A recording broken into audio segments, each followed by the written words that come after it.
Unless you live under a rock, you've seen the news. Well, there's one story dominating tonight. Arne Slot has addressed Mohamed Salah's explosive interview for the first time and said he has no clue if Salah will play for Liverpool again. Except now, it's escalated into utter chaos. I don't think it looks good for either side, but slightly side with Salah just for what he's done for Liverpool over the last 9 or 10 years. It's hard to see it like this, and I hope it's kind of not the last game that he's played for us. Come to Liverpool as a flop, and he's turned into the player he is now, and seen it before with Jurgen Klopp. He threw his toys at the pram once. Looks like he's doing it again because he's not getting it. No player's bigger than the club. The end of the bottom line of it, you can't go out and make a statement like that and then expect to play in the next game. It's Mohamed Salah. So far, I'm in the bench 3 games, so I can say that they keep the promise. And I said that many times before. I had a good relationship with the manager, and out of the sudden, we don't have any relationship. It seems like a club is throwing me under the bus. That's how I feel it. It's not acceptable for me, to be fair. I'm very disappointed. I'm very, very disappointed. Liverpool and Arne Slot. So when he says there's someone who doesn't want me in the club, it seems specifically trying to point that at you. I'm not so sure if he means me. That is the only one who can answer that question is him. 1001st best centre-back in football history, pundits, media. The one line that stands out for me is thrown under the bus. He's tried to throw the club under the bus twice in the last 12 months with the situations that I've just mentioned. Now, going after the owners initially, these are owners who've been paying him hundreds of thousands. The entire world. It's all anyone can talk about with Liverpool. It's what the football streets have been demanding to know. It could signal the end, it could be the beginning, but one thing is certain, there's a war going on at Liverpool now, and the enemy is one of their own. The king has revolted. So what really happened then? It goes all the way back to that night at Leeds. Liverpool had just finished a chaotic 3-3 draw against Leeds United. And after the game, just before leaving, Mohamed Salah found a Norwegian reporter and decided to use him to tell the world what he was really thinking. I'm sitting in the bench for 90 minutes. I think that's the third time I'm in the bench. I think it's my first time in my career. It seems like a club is throwing me under the bus. That's how I felt it. Every word of this was a ticking time bomb. And as soon as Salah finished, it exploded. Immediately he was done. It forced the debate to ultimately come down to 2 sides, Mohamed Salah and Liverpool. We'll assess each to see what the arguments are, and who's really right, who's wrong, and what the solution could be. And there's no better place to start than the man himself, Liverpool's Egyptian king. Salah's statement carried heavy weight. If you're with Salah, then you can almost see the frustration on his face, even as he tries to mask it. Salah spoke like a man trying to hide pain, confused, angry. He's rarely ever benched. To be fair to him, it comes with good reason too. We're talking about a man who has produced 250 goals in 420 appearances for Liverpool, a 4-time Premier League Golden Boot winner, 2-time top assist provider, Champions League winner, 2-time Premier League winner, a Liverpool legend. To be all of this, and then get treated like he feels he has been, it's painful. But there's a reason why. You see, in that clip, Salah made a couple of heavy statements, and the standout one was him saying he felt like he'd been thrown under the bus by the club. It comes with reason too. In Salah's thought process, it's the entire team that's been responsible for the terrible run in recent results. In his mind, he's not the one who asked Liverpool for a major rebuild in the summer to change the structure of the club and begin a transition. In Salah's mind, this is the first time he's experiencing this kind of blip. The people who support him know. 8 seasons at the club, and this is the first time he's been this bad. And suddenly, he's been made to look like the face of the problem, the scapegoat. In Salah's mind, he's watched the likes of Virgil van Dijk and Ibrahim Konate make mistakes and continue to start. He's watched Cody Gakpo play poorly, become too predictable, and continue to get minutes under Slot. He's the one who's been made to sit out. Put all of this together, and you have an almost complete picture of the problem you're seeing now. It's almost complete because, again, there's an important statement Salah made that everyone seems to miss. It seems to me, how I see it, it's someone doesn't want me in the club. Truth is, to Salah, he's felt like this since the start of last season. Who knows, maybe that's why he was that vocal about his contract situation, to show this person that he wasn't afraid of leaving for free. We'll get to this, but to Salah, all of it isn't fair. And so he just had to voice it. Chaos created. Then there's the other camp. The one where Arne Slot, Liverpool, the second best defender in the Carragher clan, and everyone who is on the other side of what Salah said falls into. Their reasons are plain and obvious. You simply cannot, in a team game, come out and say things like you just said. It's an unwritten rule, it's forbidden, you shouldn't do it, and now he's created chaos within the club. Salah picked himself. To understand this is to understand Liverpool's situation this season. Since losing to Crystal Palace at the end of September, as of recording this, they've won just 5 games in the last 16. And when you realise that 3 out of those 5 wins have come in the Champions League, it means that Liverpool have won just twice in their last 10 league games. Again, as of recording this, they're 10th in the league. We could continue with the negatives. The fact that the new signings the club thought would help the team in the title defence haven't exactly settled in. The fact that injuries have played a part in rotation this season. All of this just points to the situation now. The Liverpool are in a crisis, and looking at this clearly, you can see their point. The last thing they need is someone adding more fuel to the burning fire. More so, a club legend, and that's what it seems like Salah has done. But there's something else about the Salah situation that paints the club in a pretty bad light, even though no one wants to admit it yet. I have done so much for this club. Everybody can see that during the years and especially last season. Pause it right there. Salah comes out and then says he doesn't have to go fighting every day for his position because he earned it. This is huge, and we'll get to what shortly, but first, please subscribe to Futbol Historia by clicking that button below if you haven't yet. Thanks. I mean, let's be real. Salah is in a position where you can consider him like what Lionel Messi was to Barcelona, or Cristiano Ronaldo was to Real Madrid in their prime years.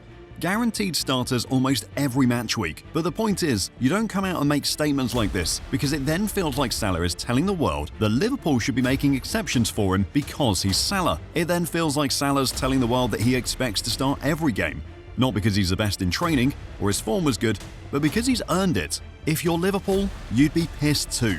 Think of the adverse effect it could have on the team. Imagine a player like Federico Chiesa or a young academy prospect trying to work his way into the team, going the extra yard in training, putting 120% in to combine hard work and talent. Imagine all of that, and then realizing that no matter how good you become, you'd never work your way above Salah because he's earned it. It's not that these things don't happen, but the fact that Salah publicly came out to speak about it, it puts the club in a bad position. Then there's the manager too. Salah's statement was also directed at Arne Slot. And I said that many times before. I had a good relationship with the manager, and out of the sudden, we don't have any relationship. I don't know why. That's a conversation that will surprise even Slot himself. It immediately strikes as something that should have been handled in private. Salah had issues with how Slot handled the team and his changes. It should have been in the DMs. It should have been in the manager's office. Heck, anywhere else but an interview that the entire world was going to watch. It should have been anyone else but Salah. He's the club's highest paid player. Remember, just months back, they broke the wage structure just to have him sign a new contract. Think of all of that, and watch this unfold just a few months later. If I ran the club, I'd be baffled too. Which brings us to the battle point. Is there really a right or wrong to this? Especially now that we know the reasons both parties are angry for. Starting with Salah's camp, to be fair, they do have a point. I'm on Mo Salah's side. I think he's got a lot of too much stick, but he's a human being to start with. He's a winner. You know, this man's a top player. Apart from being a legend, Salah might have been about it the wrong way, but he's basically just come out to say he wants to play football. In the summer, we indeed saw certain players who were refusing to play for their clubs. Salah is a guy who wants to play every week, and now that he isn't playing, he can't understand why. It's also true that in the games he did miss, he should have come on earlier for some. He came on as a second-half substitute against Sunderland. He didn't feature at all in the win against West Ham. He didn't feature at all against Leeds. It's not that Salah was injured, it's simply the manager's decision to leave him out. We also need to understand again that Salah is human. 8 years. That's how long he spent at Liverpool. He's spent 8 years at the club, and this is the first time he's had a dip in form this bad. It goes to show the levels he's maintained for years. And the truth is, part of these issues don't necessarily come down to him. It's the people around him. If you see it like this, then Salah's actions, no matter how crude they are, seem to carry weight. Switch the focus to Slot and Liverpool though, and the picture is different. Imagine being Arne Slot. As much as all of this is new to Salah, it's also new to Slot too. This time last season, he and that Liverpool team were flying. They were top of the league, and the pundits couldn't stop praising how fantastically they were performing.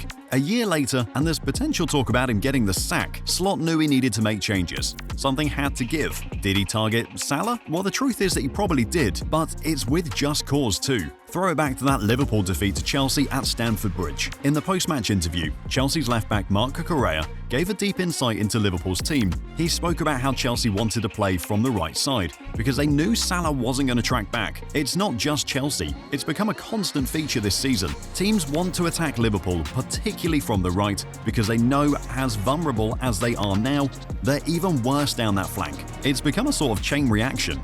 Salah's not tracking back. Slot's had issues with the right back, where he's had to play 6 different players in that position this season, and Konate, the right-sided centre-back, has been left exposed way too many times this season.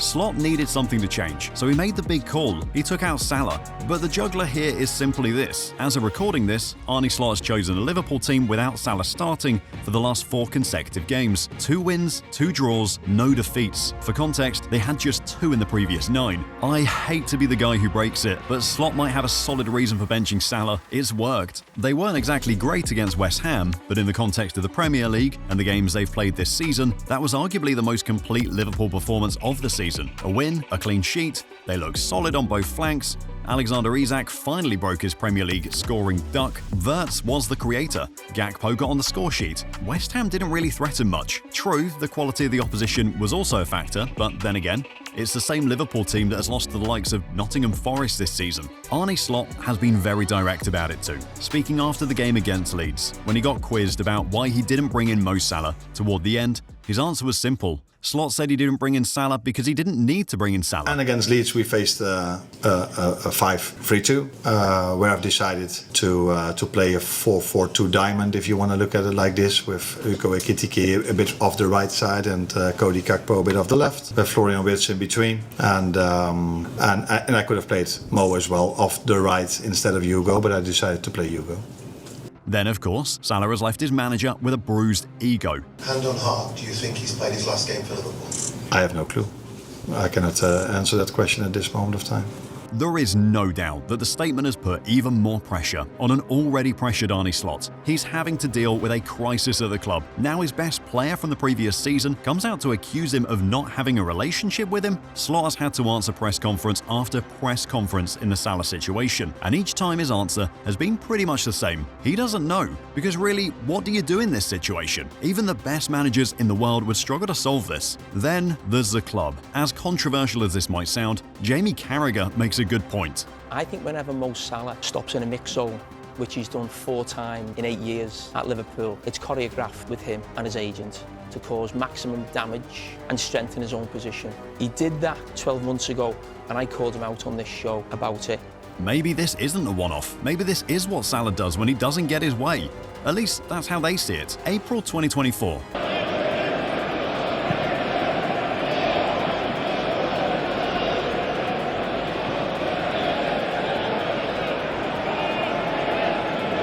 Jurgen Klopp left Mo Salah on the bench for the first time in his Liverpool career when he was fully fit and available, and it nearly caused a crisis at the club.